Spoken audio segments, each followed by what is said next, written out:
Olympic Games, and the Bible is on that list. I kid you not. Organizers are citing security reasons. Christians, not surprisingly, are outraged. Now, Internet evangelist Bill Keller is calling for a boycott of the Olympics. First of all, I didn't believe this was true until I confirmed that it was. The logic was that it might incite violence. What do you think of that?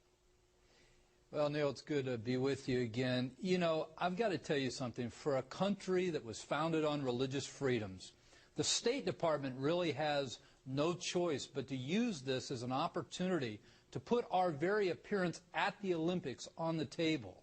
You know, you're the business guru. You can tell us what the trade deficit is. And apparently we don't have a lot of leverage in trying to even that out, but we have a lot of leverage with our athletes, with our television, with the viewership, with the dollars that we're going to bring to the table. And if this country is going to insist on banning the Bible, then I think it's time for our country to respond and say, listen, you want to ban the Bible? Then we aren't showing up. Well, you know, Bill, I would go one step further. What I couldn't get an answer to before coming up here, so it might not be that it's not the case, or just that I didn't get an answer, is whether the Quran is similarly sworn off that list. Interesting, though, the Quran wasn't on that list. So, all right, then, if that is the case, you have to wonder what kind of tone is here and who that's being preached to.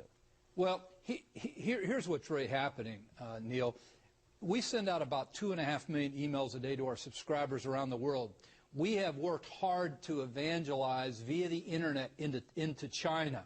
And the ISPs that allow mail into China are all owned by the government. Every email we send that has Christian content is immediately wiped off the servers. They never get to their destination. So I really believe that this is a slap at Christians, at the Christian faith, at those who believe Jesus Christ is the only way to be saved.